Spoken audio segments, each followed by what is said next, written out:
Good morning, and welcome to our continuing series, Questions and Answers for a World in Crisis. As you know now, all of you who have been following our series, these are questions that are often asked by students and young people, as well as those who are seeking for a higher life, many who are aspiring for realization, inner progress, and many who are following the path of the integral yoga. All answers are taken from the works of the Mother and Sri Aurobindo. Today's subject is trust. We begin with the Mother. The most important condition is trust, a childlike trust, the candid feeling that knows that needed things will come, that there is no question about it. When the child has need of anything, he is certain that it is coming.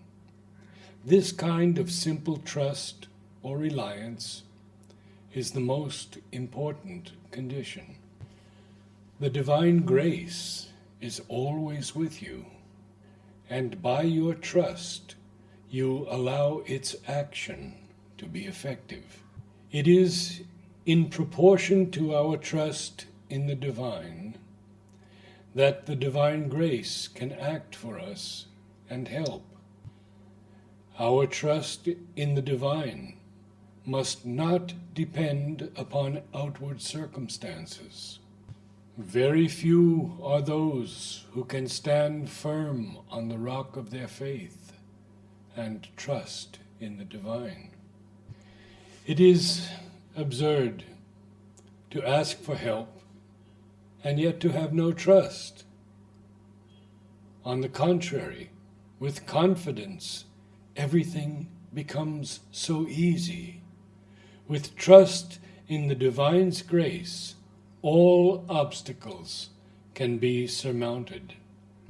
When we trust in the divine's grace, we get an unfailing courage, have full trust in the divine's grace, and the divine's grace will help you in all ways.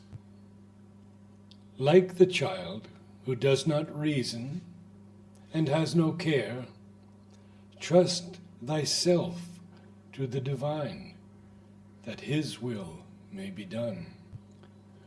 Whatever happens, we must remain quiet and trust the divine's grace. Nothing can be compared to the peace that comes from a total trust in the grace. Have an absolute trust in the grace. Set aside your little personality and allow the grace to act. It will make you do what is needed, and everything will be all right. For one who has total trust in the divine, in his wisdom and mercy, there are no more problems. The triumph of the divine is certain. If we keep the true trust, we shall never take the wrong path. It is only by remaining perfectly peaceful and calm, with an unshakable confidence and faith in the divine grace, that you will allow circumstances to be as good as they can be. The very best happens always to those who have put their entire trust in the divine and in the divine alone. It is not altogether like that. The divine consciousness works always, everywhere, and in the same way. The divine grace is active everywhere and in all circumstances in the same way, and so on. But according to your personal attitude, you create within yourself the conditions for receiving what is done or not receiving it. And trust, indeed, trust in the truth, trust in the grace, trust in the divine knowledge. This puts you in that state of receptivity in which you can receive these things. Whilst if you have no trust, you may still try to receive something. There are people, for instance, who fling a sort of challenge. They throw a challenge at the divine and tell him, here's the situation such as it is. I am in these conditions, which seem to me at least inextricable. It is impossible to get out of them. But if the divine pulls me out of the difficulty, I shall put my trust in him. There are many people. They do not formulate it like this, but many feel and think in this way. Well, this is the worst of all possible conditions. Generally, it puts you into a complete hole, and it is exactly the state most opposed to trustfulness. And besides, it is quite a vulgar bargaining. If you do this for me, I shall have faith that you exist. I am going to try and see if you really exist and whether you are what they say. Do this, and we are going to see clearly. If you succeed, then I shall trust you. And many people do that, even without being aware of it. Any number of men say, how can I have trust in the divine? I have such a lamentable and unhappy life. That is to say, they limit the divine consciousness to their little personal needs. But Sri Aurobindo has given the full explanation here. If you don't understand, then he has written, faith is a feeling in the whole being. The whole being, yes. Faith, that's the whole being at once. He says that belief is something that occurs in the head, that is purely mental. And confidence is quite different. Confidence, one can have confidence in life, trust in the divine, trust in others, trust in one's own destiny. That is, one has the feeling that everything is going to help him to do what he wants to do. Question to Mother. A dynamic faith and a great trust, aren't they the same thing? Mother. Not necessarily. One should know of what stuff the faith and the trust are made. Because, for instance, if you live normally, under quite normal conditions, without having extravagant ideas and a depressing education, well, through all your youth, and usually till you are about 30, you have an absolute trust in life. If, for example, you are not surrounded by people who, as soon as you have a cold in the head, get into a flurry and rush to the doctor and give you medicines. If you are in normal surroundings and happen to have something, an accident or a slight illness, there is this certainty in the body, this absolute trust that it will be all right. It is nothing. It will pass off. It is sure to go. I shall be quite well tomorrow or in a few days. It surely will be cured, whatever you may have caught.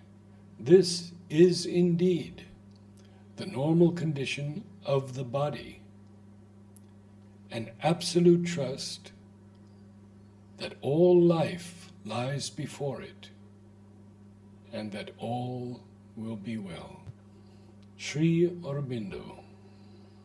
For those who have within them a sincere call for the divine, however the mind or vital may present difficulties, or attacks come, or the progress be slow and painful, even if they fall back or fall away from the path for a time, the psychic always prevails in the end, and the divine help proves effective.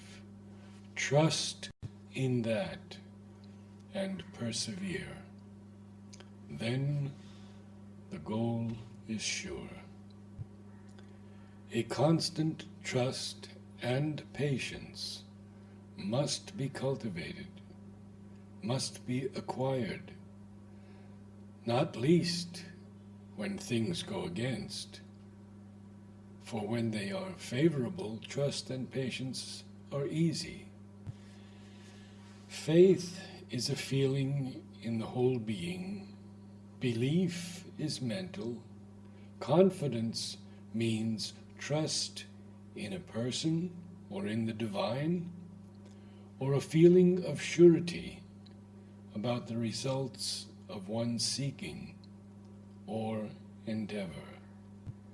It is the true attitude to leave all to the Mother and trust entirely in her, and let her lead you on the path to the goal. It is not by his own strength or good qualities that anyone can attain the divine change.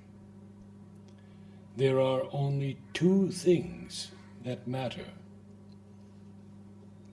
the Mother's force at work and the sadhak's will to open to it, and trust in her working.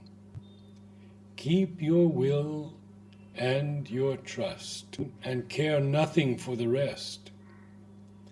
They are only difficulties that all meet in their sadhana.